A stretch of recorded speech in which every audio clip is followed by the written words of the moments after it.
Hey, so yeah, I don't know what just happened. Um,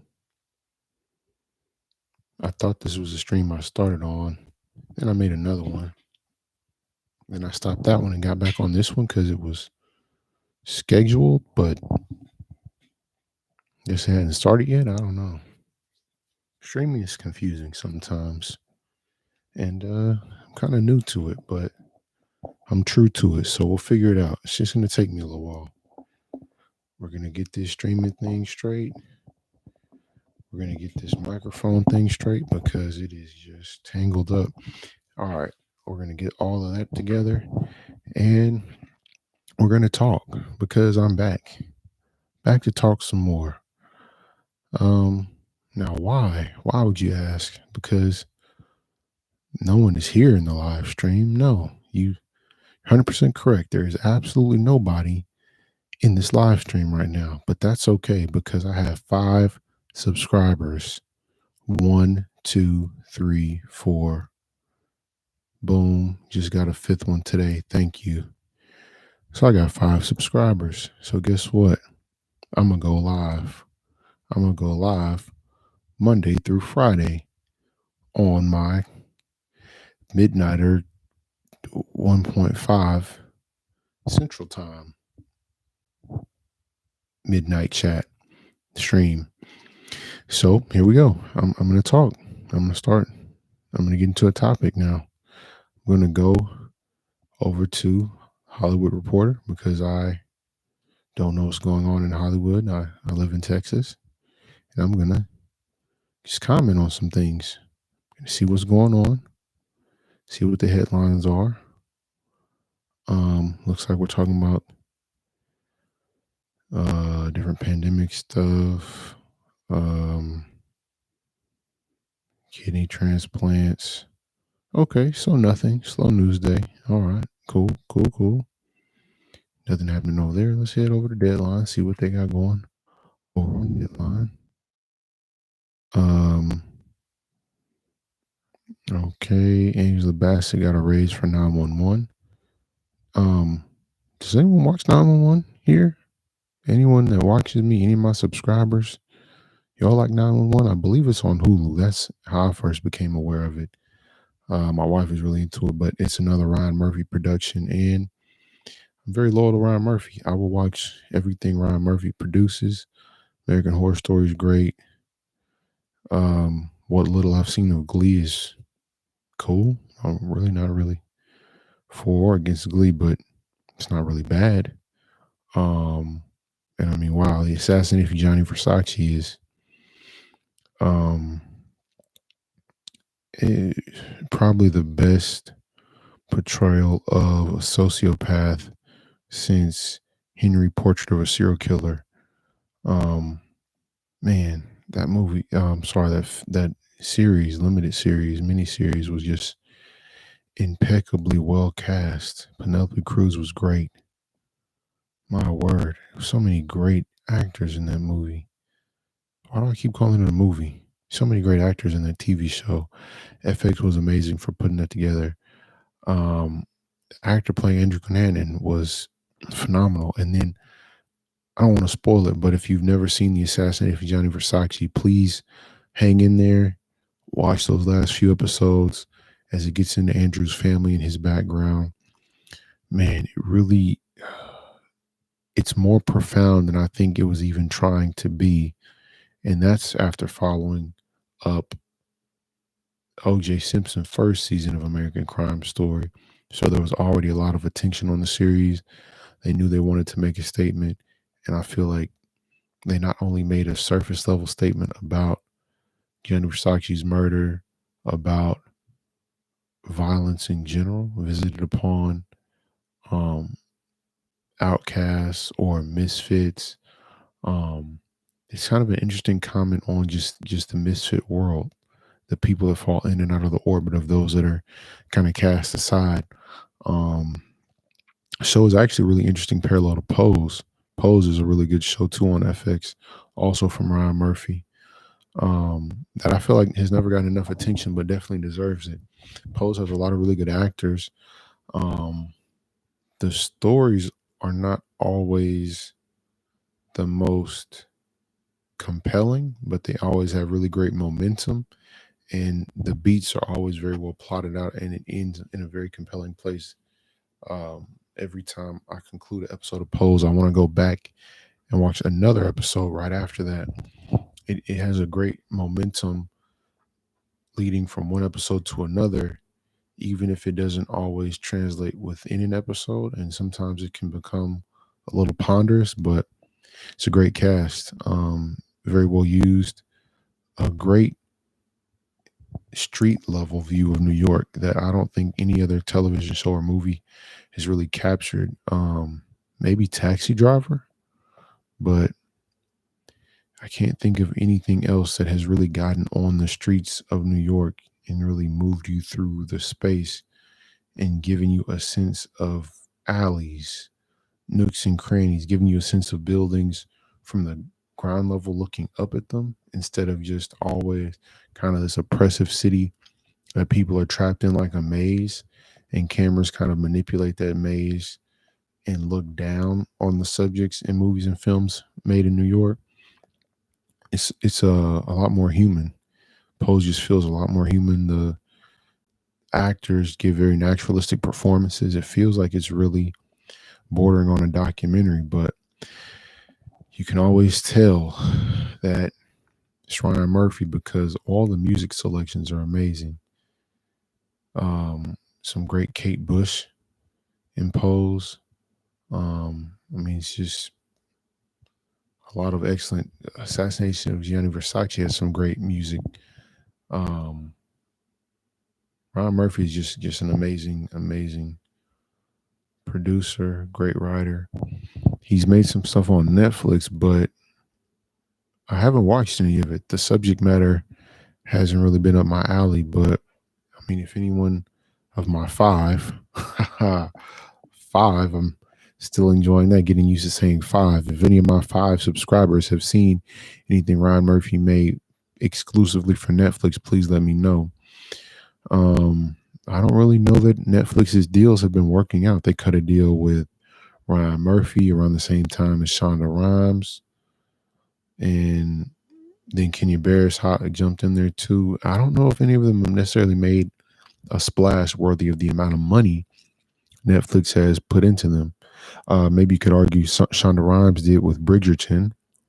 So that was a pretty big one that popped. Seemed like that crossed over into the mainstream in a big way.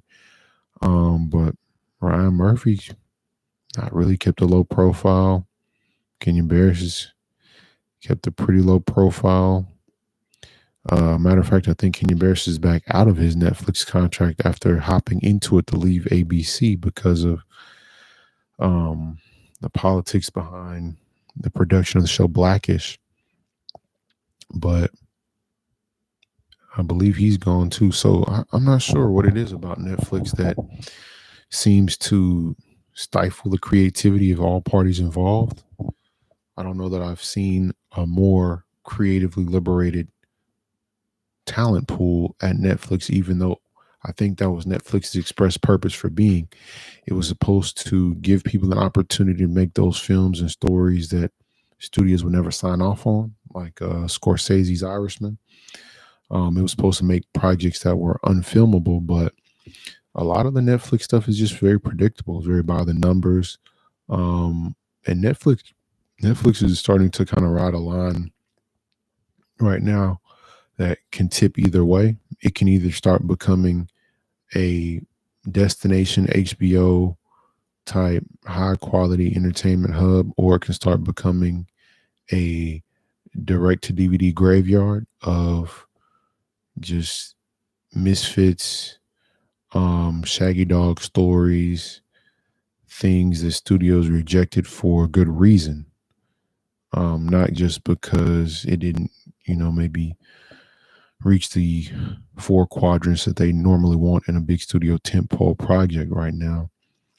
Some of them are just not fit for public consumption for whatever reason.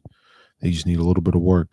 I was watching Gunpowder Milkshake, and it definitely gave me a John Wick vibe and Atomic Blonde vibe, but it just needed to be tuned. It didn't. The pacing was off. Um, Again, going back to Joe Taslim, The Night Comes for Us.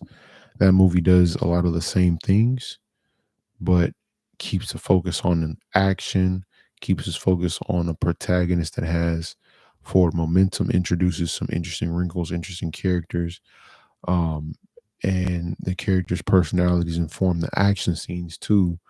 Where in Gunpowder Milkshake, it seems like a lot of the action scenes were just over the top to be over the top, funny to be funny. And if you didn't find them funny, or if actors didn't quite hit the choreography the right way or with enough oomph, there's nothing to carry you over, nothing to make you want to keep watching.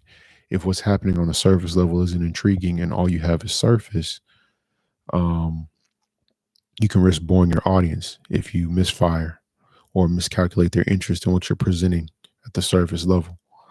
Um, but yeah, I don't know. I'm trying to think of something Netflix has done that really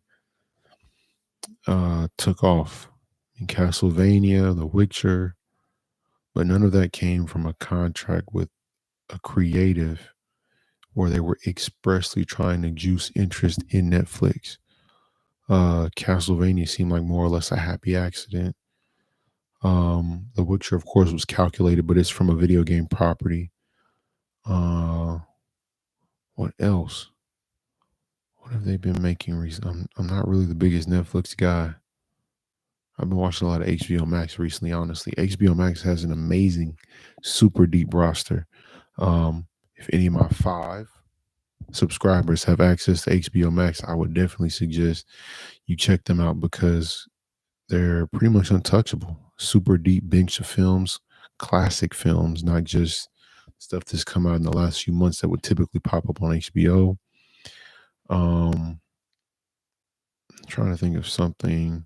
The New Mutants was on there too randomly. It's interesting to just get on HBO Max and kind of surf, find a few different things. You might find Batman Forever, you might find 8.5. What might pop up? Citizen Kane. I don't know. It's really kind of hard to tell what Vertigo. Um, Things will just pop in and out of HBO Max, and 9 times out of 10 there will be something classic. Great anime. Jujutsu Kaisen is there. I've been watching Jujutsu Kaisen on HBO Max. God of High School. God of High School is much better than it deserves to be, but yeah, that's there too. A lot of great animes there. I believe Studio Ghibli's films are on HBO Max. So uh The Empty Man, I was watching that recently. The Empty Man is on HBO Max, and that was much better. Way, way, way, way, way better than it had any business being. I never would have expected something called The Empty Man. I believe it's based off a comic book too. I've never heard of it, but apparently it's based on a comic book. Um, and it's much better than I ever would have expected. It held my attention much better than I ever would have expected. An amazingly good looking film too. Um, The Empty Man might be one of the best photographed films I've seen.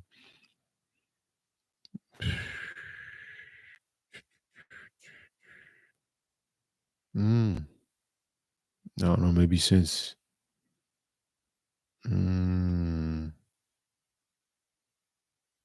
Midsummer. I think Midsummer was photographed very well. And The Empty Man is pretty remarkable.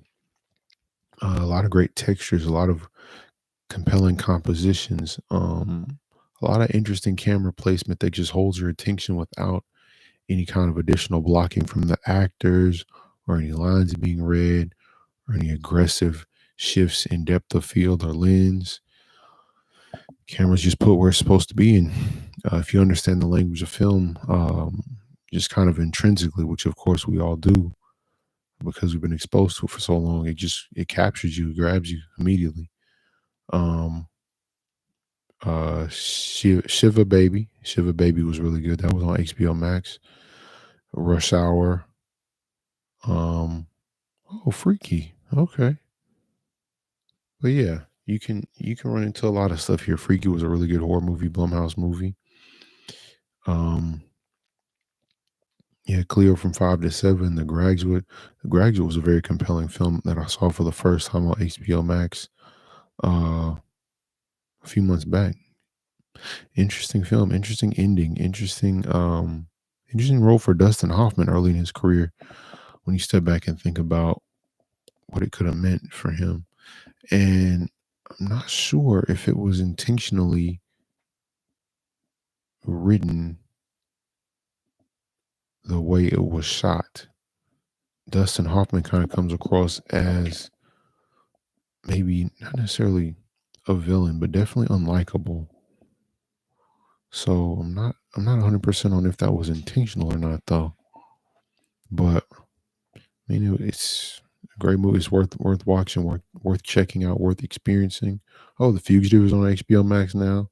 Lincoln Lawyer. Yeah, so go get HBO Max. It's definitely the best streaming service. And they're not sponsoring this by any stretch of the imagination. There's no official payments being made to me by any corporation, even though I got five, 1, 2, 3, 4, 5 great subscribers. Looking for number 6, lucky number 6. Anybody want to hop in and subscribe? Great time to do it now. But yeah, HBO is not interested in my very engaged, interesting, and extremely attentive subscribers. They don't want them. But maybe soon, maybe one day I'll become a HBO Max shill officially. But yeah, HBO Max is definitely worth your time. If you have not checked it out, please go watch something on HBO Max. It will leave you more cultured. Netflix makes you, I don't know, sluggish into a little millipede. You just sit there, watch the screen like a little couch potato. HBO Max has some stuff to engage with, some things to watch, some things to comment on, think about. Go get HBO Max. All right. Um, I don't know where that was gonna go, so I'm gonna cut that off and shift gears over to another topic. Um, which what? Oh, okay, yeah, there it went. All right. So I was watching earlier today a Beyond the Trailer review of the Suicide Squad film from James Gunn, and usually Beyond the Trailer is very straightforward when it comes to reviews. She's very effusive about stuff like Loki, which made no sense to me at all, but she seemed to really enjoy it. So I figured she'd really enjoy the Suicide Squad. She's very well versed in comics. She knows a lot of comic book lore on the Marvel and DC sides, and she's able to not only know the lore, but understand that some concessions have to be made in that translation or that adaptation from a comic book over to a film. So she's usually very generous. I believe she also really enjoyed the Long Halloween animated film from DC Animation too. Um, so she's usually pretty lenient and pretty generous with her praise, but I'm very intrigued to watch the Suicide Squad now because she was not having it. Did not seem like she enjoyed the Suicide Squad at all. She made it seem like it was just a total misfire, um, and just a really bleak, nihilistic film, which is interesting. It makes me want to watch the movie more. She mentioned it was in bad taste, and it reminds me of the film Bad Taste from Peter Jackson, or Meet the Feebles from Peter Jackson, Brain Dead from Peter Jackson, a lot of the old, just really mean, gory, funny. I don't know, being dismembered and eaten is funny, but the old Peter Jackson stuff, his indie stuff, definitely has its own unique style. I saw reviews mention that the Suicide Squad was like James Gunn's Trauma stuff. It was Return to Trauma, Return to Slither. I thought that was an exaggeration, but from her review, it would appear it is not, which is always really fun to me. I like to see when directors get to bring their sensibility to the superhero worlds, because in comics, that's the whole point of bringing in a collaborator.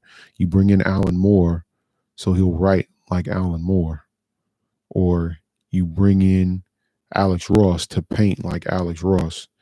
You would bring in Sean Gordon Murphy to do a Batman story that's like him, his Batman. Greg Capullo, same thing. Um, Todd McFarlane on Spider Man or Spawn. You want to see each of these people's individual stamp, the way they influence the character, the way their personalities and their experiences change your perception of the character and help you understand their perception of the world, filtered through the lens of whatever character they're drawing or writing. So I think letting filmmakers create what they want using comic book characters as a foundation is always a lot more compelling than something being mandated to them from producers through pre-visualization and something that's very cookie cutter and formulaic. James Gunn has been a part of things like that with Guardians of the Galaxy, but he also had a very clear vision that was strong and distinct outside of whatever was mandated by Marvel higher ups. And he also had a familiarity and affinity for the characters in the comics. They showed through in what he gave as a final product. Plus, Marvel had no idea what to really do with the Guardians of the Galaxy, so they gave him a lot more leeway to explore and bring his own idiosyncrasies to life through each of the individual Guardians of the Galaxy members. As long as he brought up Gamora, Nebula, and Thanos, everything else was open season. I think he did great with that. Curious to see what happens with Suicide Squad because Beyond the Trailer mentioned this too. There are just a ton of characters in that movie. I don't know if anyone watched DC Fandom around this time last year. Man. Anyway, around this time last year, it's crazy how fast the year went. But around this time last year, there was a little round robin between all of the Suicide Squad cast members, and it is pretty wild to see how many people were up there in that little round robin, the little virtual screen, DC Fandom checkerboard tile pieces that were up. And from what Beyond Trailer was saying, it was not at all overwhelming. Everybody got their own time to shine, but I believe James Gunn is a fairly competent writer and an excellent writer when it comes to groups, when it comes to characterizing people, when it comes to humanizing monsters, which I think comes from trauma, being able to find whatever that core is, that piece of humanity that the monster has that the audience can latch onto. With someone like Groot, it can be becoming a baby, which was ingenious. With Star Lord, it's kind of that longing to fit in and then trying to overcome awkwardness with bravado. I think a lot of people understand that and receive it very well.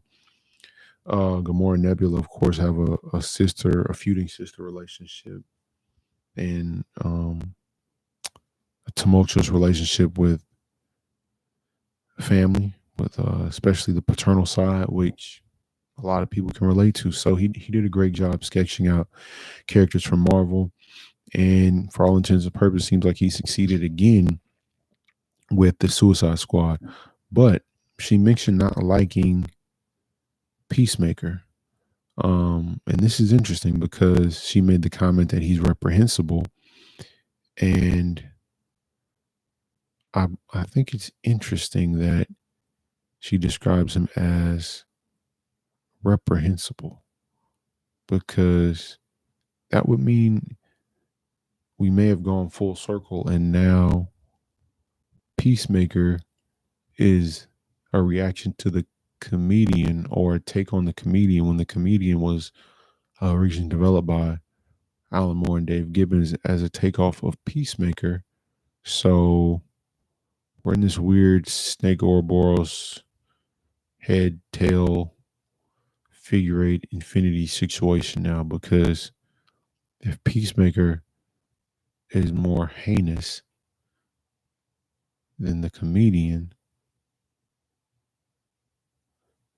I'm not sure what room that leaves for the comedian because I believe they all exist on the same continuum. You have, Peacemaker, they're here, and then the Punisher, and then the comedian. Way, way, way, way, on the furthest black hole end of the spectrum next to maybe Mephisto or Dormammu, something like just supernaturally evil.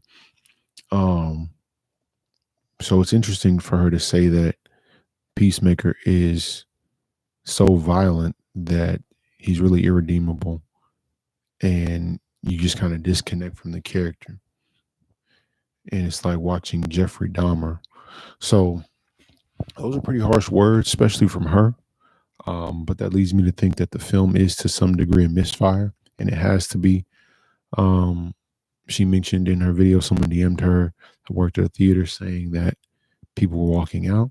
So Warner Brothers hired James Gunn to do the same thing for them he did for Guardians of the Galaxy and Marvel. Give them something broad, interesting to a wide audience, um, injects some of his personality, some of his humor, but not enough to be alienating, not enough to be off putting, not that humor that got him fired from Marvel in the first place. None of that. Toe the line. But it seems like he may have crossed it again in a different way, um, maybe even unintentionally. So, not 100% sure where it's going to go, what's going to happen there. I'm eager to watch the movie. Um, Comes out in just a few days, and I'm excited.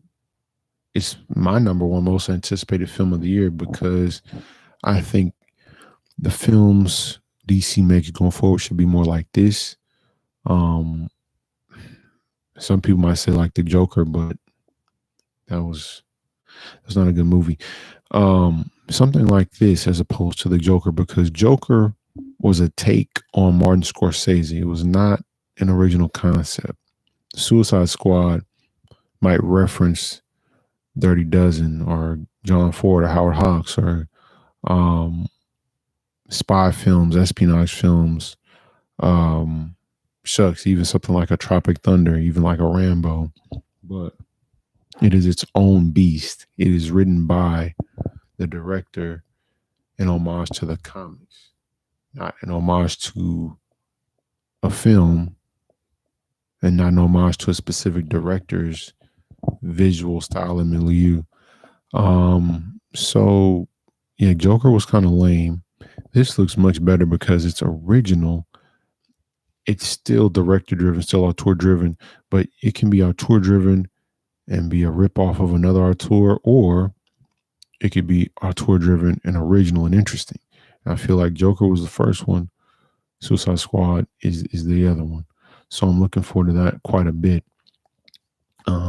The casting also caught my attention, bringing back Joel Kinnaman, bringing back Viola Davis. Those characters that were the most compelling and those actors that had the most potential got rescued from whatever you want to call the 2016 Suicide Squad movie. Suicide Squad experience. It is not a movie. It was not coherent enough to be labeled a film. The Suicide Squad debacle, Suicide Squad series of images placed in an order, but definitely not a movie. I would never disrespect films by calling Suicide Squad a film. I always say Star Wars Force Awakens is the worst film of all time.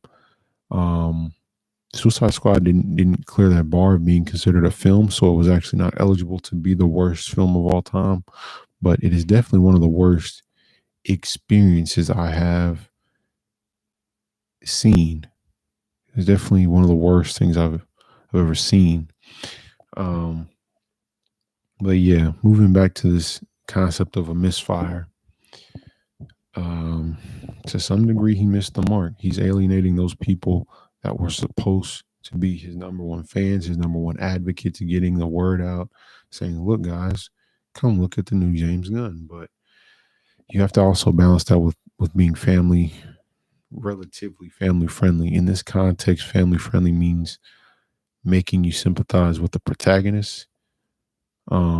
But if in Beyond the Trailer, she's describing it as Ed Gein, Jeffrey Dahmer, and John Wayne Gacy together on a mission, so there's no one to root for, that's pretty bleak. there are other ways to accomplish the idea of an anti-hero, or even create some kind of a reverse arc where a villain learns a lesson and is rehabilitated. That doesn't happen too often in films, but it could, and I'm sure James Gunn can make it happen. He's a great writer, very capable. Um, so yeah, I guess it was Misfire. I haven't seen it yet. Want to see it, but sounds like a misfire, which made me start to think about other misfires.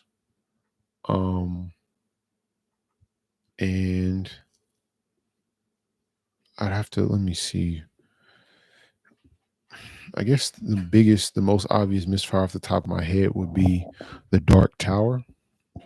Um, the Dark Tower had Matthew McConaughey and it had Idris Elba. Um, and I feel like Idris Elba's entire career is made up of these weird, also ran movies that should have taken off if he had been given better material and a better director.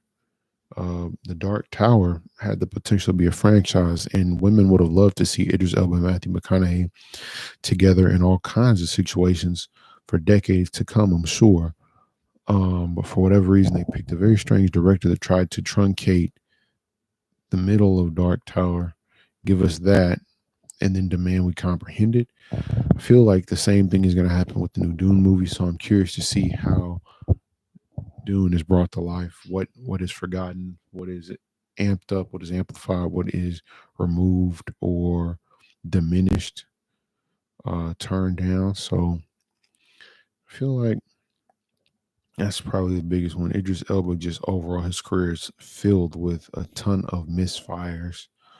Um, I mean, Dark Tower is one. Takers is another one. Takers was going to be the Black Ocean's 11 thing, and had Anakin Skywalker, Paul Walker, Idris Elba, Chris Brown, I believe even Michael Ealy. So Takers had a lot of interesting actors, interesting concept, but maybe even T.I. was in it. But yeah, it never really took off. It could have, with more interesting things to say and a better director. Ironically, David Ayer probably could have done something really interesting with that concept of Takers. Abysmal with Suicide Squad, but I think he could have been pretty special for Takers, especially if you watch that movie Sabotage, which I guess you're not supposed to like, but I liked it. Schwarzenegger was not taking himself that seriously, and with the old school guys, that's it's kind of hard to find. They're typically pretty deep into the machismo world. Although it is interesting to see that they kind of embrace self parody as they get older with things like Expendables or John Claude Van Damme doing JCVD or being called Villain in Expendables. So maybe they are starting to kind of embrace a bit more of um, humor when it comes to their alter egos they perform on screen and in public. But there's a lot of misfires in the world, and sometimes they're a part of them.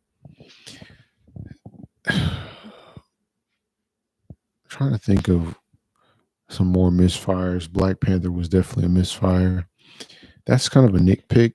Um, I think Black Panther was a misfire because the CGI was questionable, and I think overall the film could have been shorter.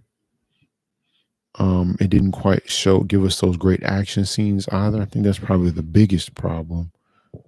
We didn't get a lot of the great action we got, not just in Civil War, but if you read the comic books, T'Challa is physically and mentally superior to everybody else, besides maybe Reed Richards. Maybe on par with Doctor Doom, something like that. They're in that range. Black Panther and Doctor Doom are like here. And you got Reed Richards. And then I feel like Franklin Richards might be, yeah, yeah. And then you have people like Peter Parker, Tony Stark. Yes, I said Tony Stark is not as smart as Peter Parker. Why? Why? I'll tell you why, all five of my subscribers. Tony Stark is not as smart as Peter Parker because Tony Stark does not have the adaptability. Tony Stark has to have the tools, has to have the right equipment. Once he gets into a train of mind, train of thought, he's locked in. Now, there was a time to fight for his life. He did have to improvise to create the iron armor to escape originally Vietnam, in the Middle East. But beyond that, he needs his tools. He needs his materials. He has to have what he needs to have. It's part of being a pampered rich person. Spider-Man is more creative, more human, still in touch with his human element. His humanity is not completely cut off because he's so wealthy and so detached from reality. I believe he can take anything. Spider-Man is like a MacGyver. I don't think Tony Stark is as much of a MacGyver. I think he can do things. He can disassemble and reassemble technologically advanced products or even like a computer, microwave, and turn or something else. But Spider-Man has more of that think on your feet, more of that intuitive. I don't want to use that phrase. I will avoid the pun. But Spider-Man is a little bit more insistent. He's a little bit more creative. He's more tenacious. And that tenacity then translates when combined with his past experiences and intellect to make him a more intelligent person than anyone else in the Marvel Universe. Again, besides Franklin Richards and Reed Richards. Um, what's another? I mean, you could say that the Fantastic Four films by Tim Story were a misfire. I would disagree. I believe they did what they were supposed to do. I also believe that because they happened so early on in the evolution of the superhero film, there was no blueprint. I mean, what else could you want the Fantastic Four to do? Those two movies did what they needed to do. They did what they were supposed to do. I cannot explain why there was a cloud instead of really galactic in a part two. But I will always give Fantastic Four 2 props for putting Lawrence Fishburne in as the voice of the Silver Surfer. That voice in that tone is the exact voice in my head when I listen to the Silver Surfer speak in a word balloon on a page. Lawrence Fishburne wasn't in my head as a kid, but that same tone, the same cadence, everything about Lawrence Fishburne has that cool serenity that is needed to portray the Silver Surfer well. Um, what else was a misfire? Um, I mean, of course, there's too many to name. I would say James Bond is a big one, is a misfire. Quantum of Solace was a misfire. Spectre was a misfire. If we go on the Daniel Craig pattern of one good one bad one good one bad one, we're due for a good one with No Time to Die.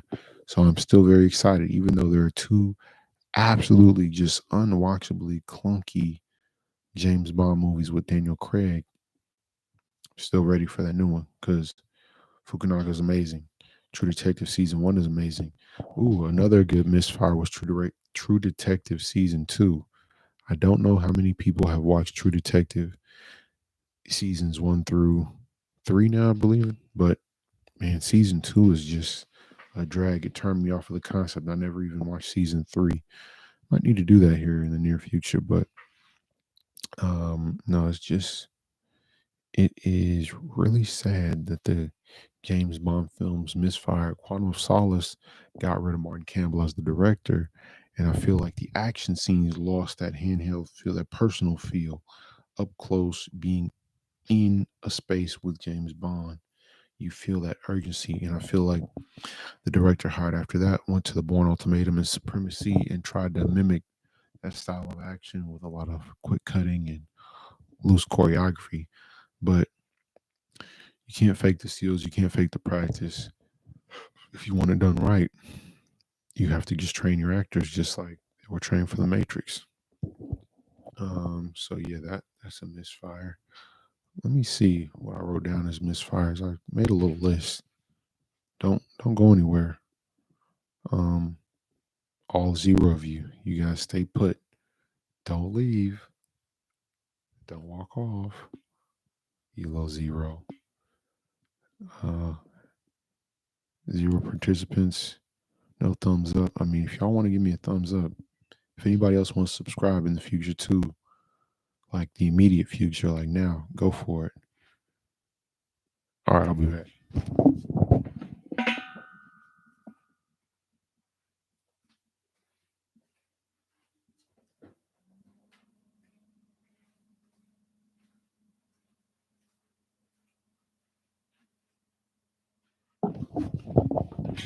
All right. So, found my list on my phone. Oh, yeah. So another one of those misfires, another great idea that just inexplicably was fumbled. Um, Mortal Kombat, the new Mortal Kombat film was not good.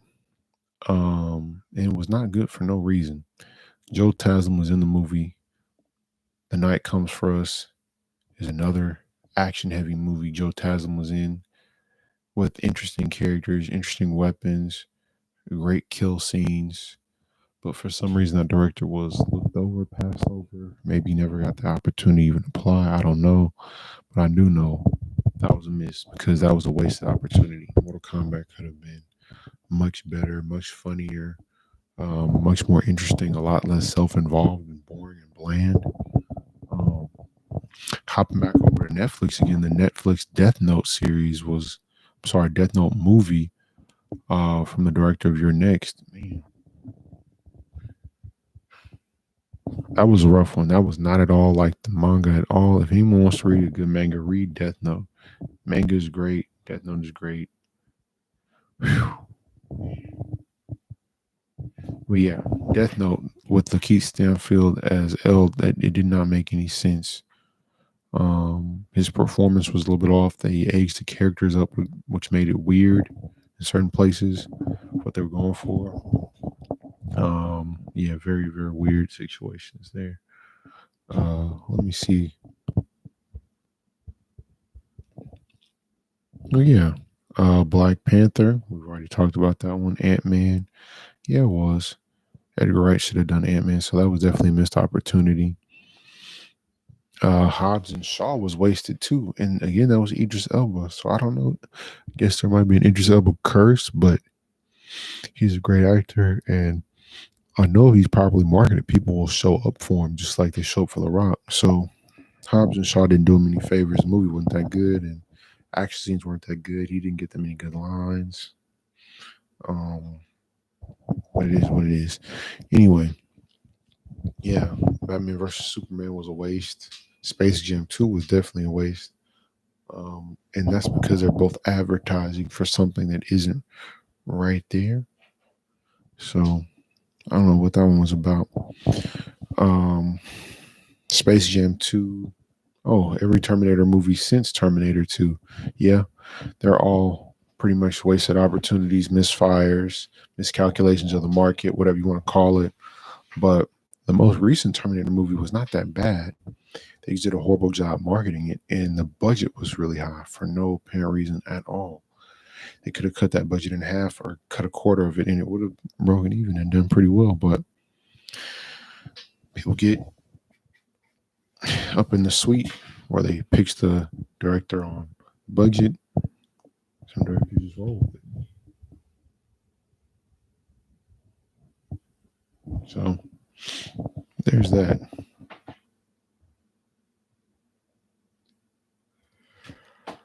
I think the newest Terminator had the kind of action that you would want in this situation.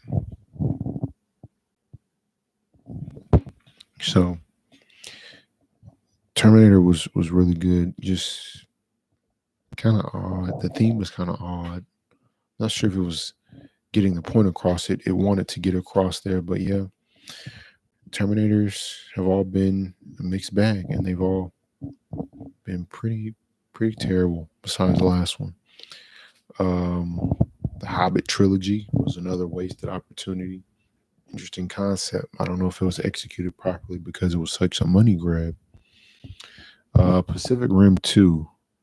Yes, Pacific Rim 2 is a miss because it should have been Pacific Rim versus Godzilla versus King Kong. I think that would have made that much better. Um, yeah, The Good Dinosaur from Pixar, that needed some work. That was something that I think was rushed out for a fiscal quarter and didn't quite hit the mark they wanted for it because they didn't have enough time to build it up. Yeah, The Amazing Spider-Man. I'm just reading my list. The Watchmen movie, the Watchmen TV show before Watchmen, and Doomsday Clock. Yeah, all of those were misfires. None of those were done properly. Grant Morrison did a much better job than any of these mediums in his Pax Americana book with Frank Quitely. That was great. That was a good example of what they were trying to go for here. And Jamie Foxx's new show, Dad, You're Embarrassing Me. Yeah, that didn't work out. And I think he was just approaching it from an older phase. And people don't really consume entertainment in that environment anymore with the laugh track on a fabricated set. But yeah, that happened. It's kind of strange. Green Hornet was no good. Once Upon a Time in Hollywood was no good. Fist Fight with Ice Cube was another one that could have been much funnier and wasn't. So I don't know. There are a few different little misfires here, little mishaps. Amazing Spider-Man 1 and 2 definitely were misfires because that director is pretty fun and he got some good actors, got a good cast together.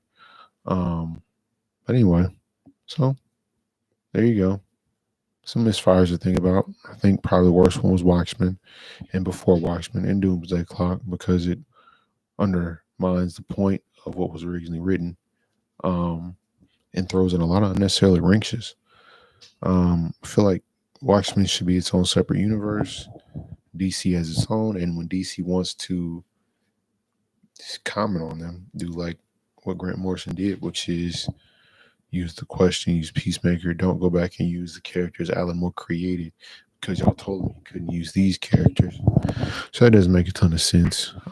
Anyway, that was a quick little stream.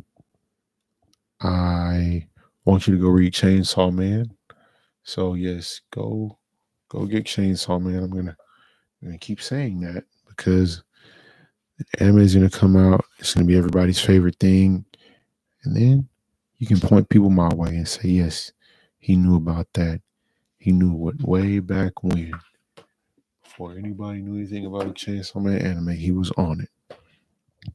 Well, anyway, go read Chainsaw Man. Look forward to watching it. Go read Kaiju number 8, My Hero Academia.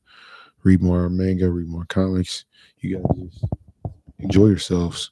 Learn something from every encounter. Continue to expand your artistic horizons. Engage with things you normally wouldn't.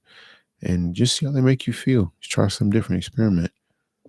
And with that, I will go ahead and wrap up the stream. And I will see you all tomorrow.